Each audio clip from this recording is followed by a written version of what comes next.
तो हेलो दोस्तों, आप सभी का स्वागत है आपके अपने यूट्यूब चैनल सक्सेस ट्यूशन के सर में। दोस्तों, मैं हूं चंद्रफूल कुमार और आज की इस वीडियो में मैं आबीव पढ़ाने वाला हूं और बिल्कुल आपको सीधे खोपड़ी में समाने वाला हूं। क्योंकि ये जो है आबीव आपका बिल्कुल जो दिमाग में फिट करने वाला हूं सर। इस आबीव को बिल्कुल आपने सही सुना है कि जो आबीव देख रहे हैं इसको हम खोपड़ी में सेट करने वाले हैं। चलिए आइए इस वीडियो में बने रहिए शुरू से अंत तक, है ना। लाजवाब क्लास है आज बिल्कुल, और आबीव से आपको कोई भी प्रॉब्लम इसमें नहीं होगा। इस वीडियो को शुरू से अंत तक देख लीजिए, फिर आपको कहीं भी आबीव से प्रॉब्लम नहीं होगा। सबसे पहले हम लोग जानेंगे अब कि आबीव किसे कहते हैं। देखिए, आबीव जो होता है संख्याओं या अंग्रेजी वर्णमाला के छोटे अक्षरों का एक आयताकार समूह होता है, उसे हम लोग कहते हैं आबीव। आबीव को हम लोग बड़ी ब्रैकेट में लिखते हैं। हालांकि ये कोई रीज़न नहीं है, कोई कारण नहीं कि हम लोग बड़ी कोष्टक दे भी सकते हैं। ये केवल अच्छा दिखने के लिए हम लोग बड़ी कोष्टक का प्रयोग करते हैं। अब देखिए, आबीव को इसके अवयव जो होता है, यानी उसके अवयवों को हम लोग अंग्रेजी वर्णमाला के छोटे अक्षरों द्वारा सूचित करते हैं, लिखते हैं। और जो आबीव होता है उसको हम लोग अंग्रेजी वर्णमाला के बड़े अक्षरों द्वारा सूचित करते हैं। जैसे देखिए, आबीव क्या होता है कि अंग्रेजी वर्णमाला के छोटे अक्षरों का एक समूह है, या आप कह सकते हैं कि संख्याओं का समूह है। 1 2 3 4 है ना, वास्तविक संख्याओं का समूह है। तो देखिए 2 4 5 6 7 8, देखिए ये जो है यह एक आयताकार समूह है। हम लोग मैट्रिक्स को बड़ी ब्रैकेट के द्वारा सूचित करते हैं तथा अंग्रेजी वर्णमाला के बड़े अक्षरों द्वारा आबीव को सूचित करते हैं। याद रखना है कि आबीव को हम लोग अंग्रेजी वर्णमाला के बड़े अक्षरों द्वारा सूचित करते हैं तथा इसके अवयवों को छोटी अक्षरों द्वारा सूचित करते हैं। जैसे b बराबर हो सकता है ABCD। देखिए, अंग्रेजी वर्णमाला के बड़े अक्षरों द्वारा आबीव को सूचित करते हैं तथा छोटी अक्षरों द्वारा उसके अवयवों को सूचित करते हैं। इसमें आप कहीं भी नहीं गड़बड़ाइएगा, तो इसको आपको ध्यान रखना है। अब देखिए, सबसे पहले हम लोग आते हैं कि आबीव के प्रकार। आखिर आबीव कितने प्रकार होते हैं। चलिए, आबीव के निम्न प्रकार होते हैं, हम लोग अब पढ़ेंगे बारी बारी से, समझिएगा। पहला कहता है स्तंभ आबीव। स्तंभ का मतलब होता है कि लंबवत, परपेंडिकुलर। तो स्तंभ आबीव किसे कहते हैं कि वह आबीव जिसमें केवल एक स्तंभ हो। हालांकि आप अगर नोट करना चाहेंगे तो आप वीडियो को रोक कर आप नोट भी कर सकते हैं। तो स्तंभ आबीव किसे कहते हैं कि वह आबीव जिसमें केवल एक स्तंभ हो। देखिए यहाँ लिखा हुआ है स्तंभ, तो वह आबीव जिसमें केवल एक स्तंभ हो उसे स्तंभ आबीव कहते हैं। जैसे हम लोग लिख सकते हैं इसका उदाहरण, जैसे केवल एक ही स्तंभ के रूप में लिखना है, यानी कि लंबवत के रूप में लिखना है, तो क्या जाएगा 2 3 4। या लिख सकते हैं AB, या लिख सकते हैं केवल A। देखिए यह भी स्तंभ आबीव है। यह क्या है, स्तंभ आबीव, क्योंकि एक ही स्तंभ है तो यह स्तंभ आबीव हो गया। अब आइए हम लोग समझते हैं पंक्ति आबीव। तो कहेंगे कि वह आबीव जिसमें केवल एक पंक्ति हो। स्तंभ आबीव किसे कहते हैं कि वह आबीव जिसमें केवल एक स्तंभ हो उसे स्तंभ आबीव कहते हैं। पंक्ति आबीव किसे कहते हैं, तो वह आबीव जिसमें केवल एक पंक्ति हो उसे पंक्ति आबीव कहते हैं। जैसे हम लोग इसका उदाहरण लिख सकते हैं, जैसे केवल पंक्ति में लिख देना है आपको, हो गया पंक्ति आबीव।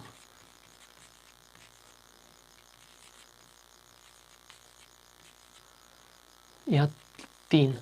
अब देखिए यह 3 यहाँ केवल A, तो यह स्तंभ आबीव भी है, यह पंक्ति आबीव भी है। यह पंक्ति आबीव भी हो सकता है, स्तंभ आबीव भी हो सकता है, लेकिन यह केवल पंक्ति आबीव है। यह भी पंक्ति आबीव है, यह भी पंक्ति आबीव है। क्यों? क्योंकि इसमें केवल एक पंक्ति है। तो हम लोग बोलेंगे पंक्ति आबीव कि वह आबीव जिसमें केवल एक पंक्ति हो। पंक्ति बोलेगा तो केवल एक पंक्ति हो, स्तंभ बोलेगा तो केवल एक स्तंभ हो। तो ये हो गया स्तंभ आबीव, ये हो गया पंक्ति आबीव। अब हम लोग आते हैं वर्ग आबीव, जो कि VBI है, VBI है ना।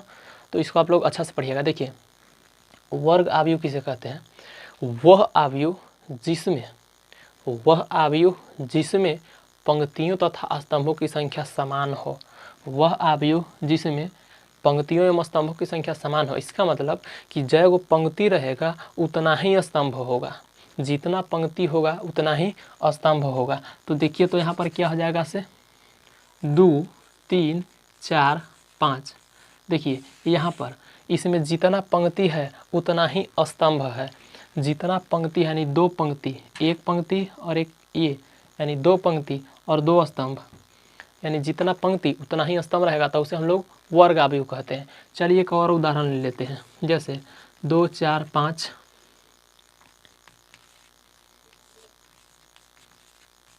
यह देखिए, यह भी एक वर्ग आव्यूह है। तो वर्ग आव्यूह किसे कहेंगे कि वह आव्यूह जिसमें पंक्तियों एवं स्तंभों की संख्या समान होती है उसे वर्ग आव्यूह कहते हैं। अच्छा, आपको एक चीज़ और बता देते हैं, कोटि, कि कोटि किसे कहते हैं। देखिए कोटि क्या होता है कि पंक्तियों की संख्या को हम लोग आगे लिखते हैं और स्तंभों की संख्या को पीछे लिख देते हैं, वही आपका कोटि हो जाता है। जैसे इसका कोटि कोई पूछेगा, इसका कोटि पूछेगा तो क्या कर देना है, पहले पंक्ति को लिखते हैं। कोटि में किसको लिखते हैं, कोटि। तो कोटि में किसको सबसे पहले लिखते हैं पंक्ति की संख्या, पंक्ति की संख्या और गुना पीछे लिख देते हैं स्तंभ की संख्या, स्तंभ की संख्या। तो देखिए कोटि पूछेगा तो पहले पंक्ति की संख्या लिख देना है, कुल पंक्तियों की संख्या, और पीछे लिख देना है कुल स्तंभों की संख्या। जैसे इसका है कोटि क्या होगा, तो देखिए इसमें पंक्ति की संख्या एक पंक्ति दो पंक्ति, यानी दो पंक्ति हुआ तो आगे दो लिखेंगे, और गुना है तो गुना दे दिए, और स्तंभ का है एक स्तंभ दो स्तंभ तो दो स्तंभ, यानी दो गुने दो कोटि हो गया इसका आंसर। यानी इस आव्यूह का कोटि कितना हो गया, 2 गुने 2। अब कहेंगे कि इसका कोटि क्या होगा, इस आव्यूह का कोटि क्या होगा, तो देखिए पंक्ति कितना है 1 2 3, पंक्ति की संख्या 3, पंक्ति की संख्या 3, पंक्ति की संख्या 3 और स्तंभ की संख्या 1 2 3, यानी स्तंभ की संख्या भी कितना है 3। तो इसका कोटि क्या हो जाएगा 3 गुना 3 कोटि, यानी एक कै गुने कै कोटि का हो गया 3 गुने 3 कोटि का। यह आव्यूह कै गुने कै कोटि का हो गया 2 गुने 2 कोटि का भी हो गया। तो इस तरह से आता है, इसका मतलब हो गया कि पंक्ति की जितना संख्या होगा उतना ही स्तंभ की संख्या होना चाहिए। कौन सा आव्यूह में, तो वर्ग आव्यूह में। कौन सा आव्यूह में, वर्ग आव्यूह में, कि जितना पंक्ति उतना ही स्तंभ होना चाहिए। तो देखिए इसमें क्या हो जाएगा, अच्छा इसका व्यापक रूप हम लोग जान जाते हैं, वर्ग आव्यूह का व्यापक रूप क्या होता है। वर्ग आव्यूह का व्यापक रूप देखिए, व्यापक रूप जो होता है A बराबर AIJ M गुना M कोटि। क्योंकि देखिए पंक्ति की संख्या आगे लिखते हैं, स्तंभ की संख्या को पीछे लिखते हैं, तो दोनों समान है कि नहीं है, दोनों समान है, यानी कि जितना पंक्ति है उतना ही स्तंभ है। यही होता है इसका व्यापक रूप वर्ग आव्यूह का।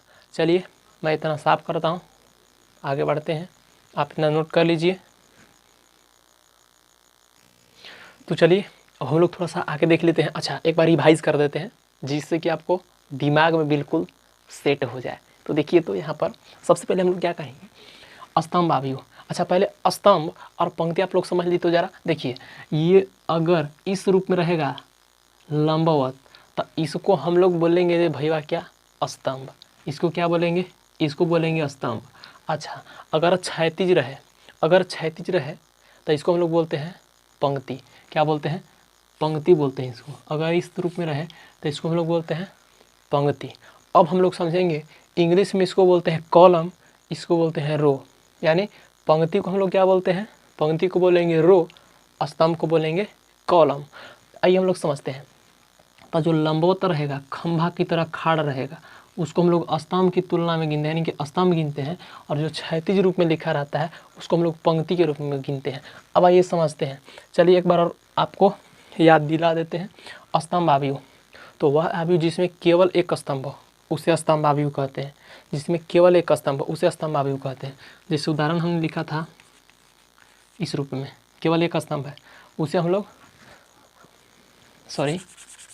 केवल एक स्तंभ हो। तो देखिए केवल इसमें एक ही स्तंभ है। जैसे हम लोग लिख सकते हैं केवल एक स्तंभ है, केवल एक स्तंभ है। देखिए लंबवत है, यानी केवल एक स्तंभ है, उसे हम लोग स्तंभ आव्यूह।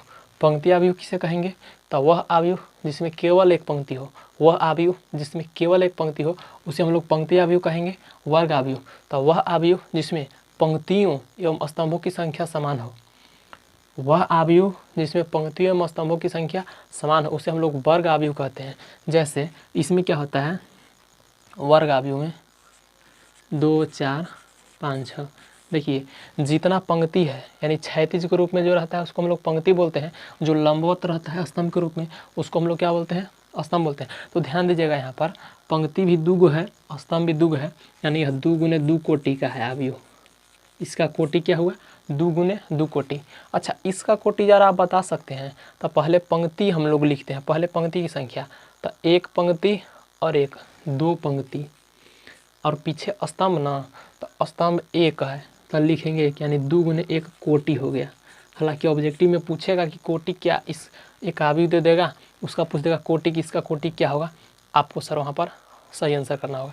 तो देखिए इसमें देखिए तो कोटि क्या हो जाएगा, तब पंक्ति का एगो है, क्षैतिज को पंक्ति, तो 1 2 3 यानी 3 और गुना स्तंभ पीछे लिखते हैं, कितना स्तंभ, 1 स्तंभ, तो क्या हो जाएगा 1 और पीछे हो जाएगा कोटि। अब देखिए अब हम लोग विकर्ण आव्यूह किसको कहेंगे, विकर्ण आव्यूह जानते हैं। अब देखिए विकर्ण आव्यूह कहेंगे कि वह वर्ग आव्यूह, वह वर्ग आव्यूह जिसमें विकर्ण के अलावा सभी अवयव शून्य होता है। चलिए हम लोग पहले देख लेते हैं उदाहरण को।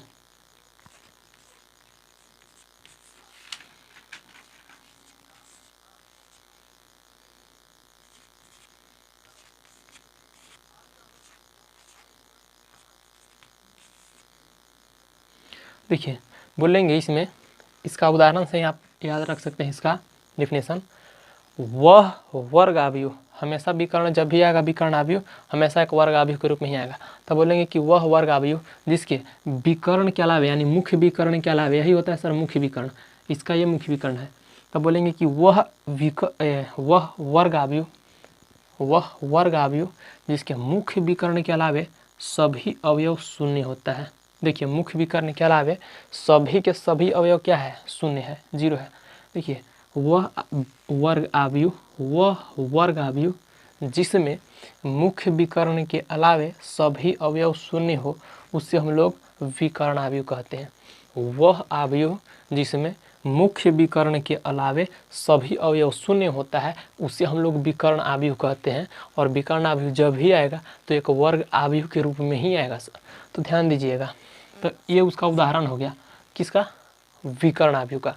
तो याद हो गया आपको कि वह वर्ग आव्यूह कैसा आव्यूह है, वर्ग आव्यूह जिसमें मुख्य विकर्ण के अलावे सभी अवयव शून्य होते हैं उसे हम लोग विकर्ण आव्यूह कहते हैं। आइए अब हम लोग समझते हैं अदिश आव्यूह। ये अदिश आव्यूह क्या है इसे, देखिए अदिश आव्यूह बोलेंगे, देखिए पहले उदाहरण हम लिख देते हैं 2 0 0 2, यहाँ लिखेंगे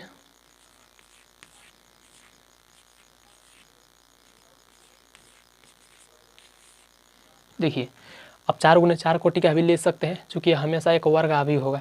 देखिए कितना गुने कितना का है, तो 3 गुने 3 कोटि का है। इसका कोटि क्या है, 2 गुने 2 कोटि का है। अच्छा यहाँ देखिए अदिश आव्यूह में थोड़ा सा कॉमन है, देखिए यहाँ पर ये सब भिन्न भिन्न था, यहाँ 2 7 5 -5 है, यहाँ 2 4 है यानी भिन्न भिन्न, लेकिन यहाँ पर विकर्ण आव्यूह में क्या, अदिश आव्यूह में क्या है, सब के सब समान है। जो विकर्ण के अवयव है सभी के सभी एक समान है। तो इसका डिफिनेशन देखिए अदिश आव्यूह बिल्कुल ही आसान है, अगर आपको विकर्ण आव्यूह याद हो गया होगा तो देखिए कहेंगे कि वह विकर्ण आव्यूह, देखिए थोड़ा सा इसमें कॉमन क्या है, इसमें असमान था, यानी अवयव इसमें विकर्ण के मुख्य विकर्ण के अवयव सब असमान था, मुख्य विकर्ण के अवयव असमान था। लेकिन जैसे ही आएगा अदिश आव्यूह इसमें मुख्य विकर्ण के अवयव बिल्कुल सभी के सभी एक समान होंगे। अगर 2 रहेगा तो हमेशा 2 सभी की जगह 2, 3 रहेगा तो 3 3 3, 4 रहेगा तो 4 4 4 4, 5 रहेगा तो 5 5 5 5 ही रहेगा। यानी इसका डिफिनेशन बोलेंगे कि वह विकर्ण आव्यूह, क्या बोलेंगे कि वह विकर्ण आव्यूह जिसमें मुख्य विकर्ण के सभी अवयव एक समान होते हैं उद्देश्य अदिश आव्यूह कहते हैं, उसे क्या कहते हैं, अदिश आव्यूह कहते हैं। तो इसका डिफिनेशन कैसे देंगे कि वह विकर्ण आव्यूह, देखिए हमेशा विकर्ण आव्यूह के रूप में आएगा चूँकि बाकी अवयव 0, मुख्य विकर्ण के अलावा सभी अवयव 0। तो कहेंगे कि वह विकर्ण आव्यूह जिसके मुख्य विकर्ण के सभी अवयव एक समान होते हैं उसे हम लोग अदिश आव्यूह कहते हैं। वह विकर्ण आव्यूह जिसके मुख्य विकर्ण के सभी अवयव एक समान होते हैं उसे हम लोग क्या कहेंगे, अदिश आव्यूह कहते हैं। तो देखिए मैं उम्मीद करता हूँ कि यह आपको समझ में आया होगा कि अगर आपको वीडियो बढ़िया लगल है ना तो चैनलवा के तो तनी ललका बटन यहाँ देके तनी सब्सक्राइब कर दीजिएगा, ठीक है ना। अपने दोस्तों के पास तनी शेयर कर दीजिएगा ताकि वह तनी वीडियो का फ़ायदा उठा सके, जानला। तो फिर मिला हम तोहनी लग से अगले वीडियो में। तो आज के लिए बस इतना है। जय हिंद।